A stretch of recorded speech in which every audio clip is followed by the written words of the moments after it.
High বন্ধুরা, কেমন আছো সবাই? আশা করি তোমরা সবাই ভালো আছো। তো ঝটপট কিভাবে ঘুগনি রান্না করি আমি বাড়িতে তোমাদের সাথে আজকে চলো শেয়ার করি। তো প্রথমে হচ্ছে কুকারটা আমি একটু গরম করে নেব। আর এখানে যা আমি উপকরণগুলো নিয়েছি ওগুলো আগে থেকে আমি রেডি করে নিয়েছি। তো কুকারটা গরম হয়ে যাওয়ার পরে সরষের তেল একটু দিয়ে নেব। তো সরষের তেলটা একটু গরম হয়ে গেলে তাতে ফোড়নের মধ্যে আমি একটু জিরা দেবো।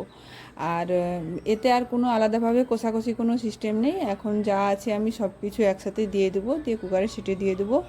এইভাবে করলে অনেক সময় কি হয়, তাড়াহুড়ায় আমাদের যখন আমরা কিছু চটপট করতে চাই, এইভাবে করে একবার খেয়ে দেখবে সব মানে অন্যান্য দিন থেকে এটা আলাদা রকম একটু ভালোই লাগবে। তো এখন হচ্ছে ফোড়নে জিরাটা গরম হয়ে যাওয়ার পরে পেঁয়াজ, টমেটো আর কাঁচা লঙ্কা ফোড়ন দিয়ে দিলাম।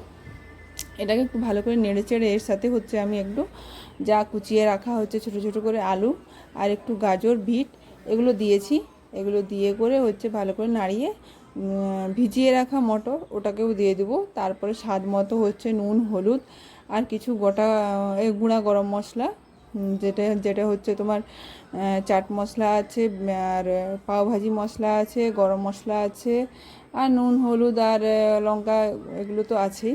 এগুলো দিয়ে ভালো করে নাড়িয়ে চাড়িয়ে কুকারটায় হচ্ছে একটু অল্প মতো জল দিয়ে ঢাকা লাগিয়ে দেবো।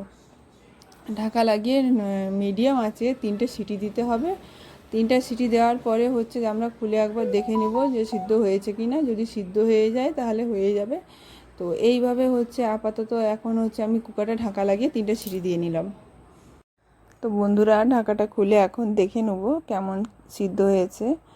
তো কেননা হচ্ছে তো সিটি মারার আগেই আমি সব কিছু দিয়ে দিয়েছি কুকারে।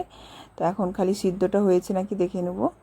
তো নেড়ে চেড়ে একটু দেখে নেব, হ্যাঁ ভালোই সিদ্ধ হয়ে গেছে। এরপরে হচ্ছে যারা যেমন খাবে, আমাদের তো রুটি খাবো তার জন্য আর এটা কোনো আলাদা করে আর জল মেশাবো না। যারা একটু ঝোল ঝোল খেতে চাও তারা একটু জল মিশিয়ে নেবে।